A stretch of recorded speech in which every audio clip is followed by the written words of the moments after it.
Sige, sir, pailayla sa... so, before that, sir, thank you so much for giving us this opportunity. And ako na si Kenneth Nabria from Legacy College of Compostela, taking education and major in social studies. And this is my partner. Lucky Kaiser Caballero po. Okay. Same gap po. Same lang. So, sir, first, sir, is kanang namin first question diri, sir. How do you describe the school culture in your workplace? How do you describe the school culture in our workplace? Actually, I am not. I am new to this institution because I was assigned in San Miguel National High School way back last year. So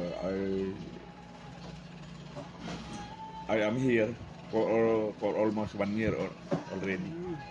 So regarding the culture,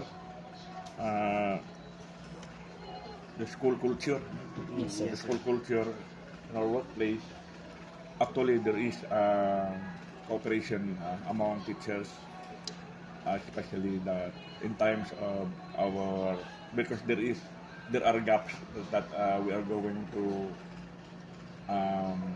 address, but our immediate supervisor, like our master teacher, is very cooperative and when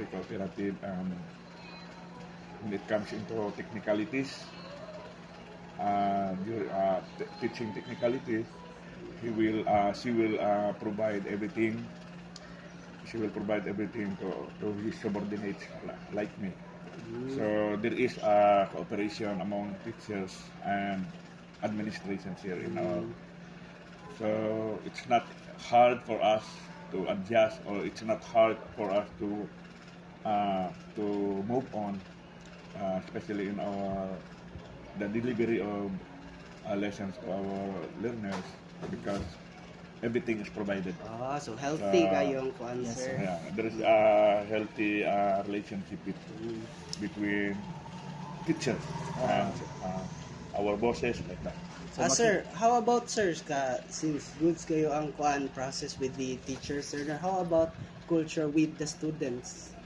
Actually, because students are diverse, no? Diverse man yun ang students. Pwede Bisaya ang yun ay? Yes, sir, pwede. Okay, diverse ang students. May kanya-kanya silang kultura na, siyempre, pag-abot diri, ang mga kultura nila sa balay, mga practices nila, madala man yun na diri. So, actually, dili siya sa yun. Dili siya sa yun yun. It's not easy to handle diverse cultures, especially sa classroom, kanya-kanyang culture. So, for me, ang strategy nako na ginabuhat is ginabutangan ako sa gap between me as teachers and them as students. Pero ako silang murabag ka na luag ko sa ilaha nga makasulod sila sa ako po makasulod sa ilaha para sila maka-adjust ako po maka-adjust sila, mag-meet me sa isa ka point nga magkasinabtanay mi. So strategy na nako. Pero ang uban teachers na po na sila kanya-kanyang strategy. Kay mao lagi na kung sa panahon sa pag-eskwela, theory ratanan na itong haybalaan, pero sa actual na lahi kinaiya sa mga bata. No, lahi may hilumon, naglibog ka nga nang hilumon siya. So challenging kayo ang teachers kay unsa ang strategy nimo nga para sa mga hilumon, unsa ang strategy nimo para sa mga tabian. Di man yun pwede po nga ang imong lesson para sa mga attentive. May mga bata nga dili attentive, tan-aw na nimo pero ana siya may minaw. Mga inana, sa inana ko yung strategy. Sir, speaking of strategies, sir, so napod may isa ka question diri, sir, no? What teaching practices do you find effective for your learners? Actually, learning by doing man yun. Learning by doing. Yung Jan Dewi nga champion si Jan Dewi kaya nga no, kay lahi man gito mga traditional nga pamaagi sa teacher sa una nga ang mga bata maminaw lang nagsigigyaw-yaw ang teachers, pero sa learning by doing mauna nga daghan kay mi o gina-prepare nga mga activity especially sa ESP, kami ESP teacher man ko. amo ang master teacher hands-on kay sa mga anak. Ang schedule nagahimo sa mga activity, i-implement na lang namo ng mga activity para ang mga bata mo trabaho gid sila ba? Ano bang ginatrabaho nila while nagatrabaho sila sa mga activity nga ginahatag, nag-learn sila at the same time. Another strategy nga ako ang ginahimo, especially sa ESP, is ang akong mga example is contextualize that. Contextualizing lesson. Importante gina siya. Kaya lisod kaayo nga magtudlo ka diri nga imong example Amerika, di ka masabtan. Yes, sir. Kung saan naa diri, mao gina akong example.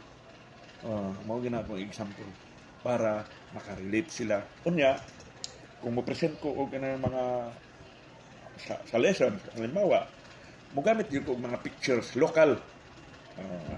Estudyante nga nagbinuotan, ma-picture ko diha mga estudyante nagmunit og basura. Mga estudyante ra po diri.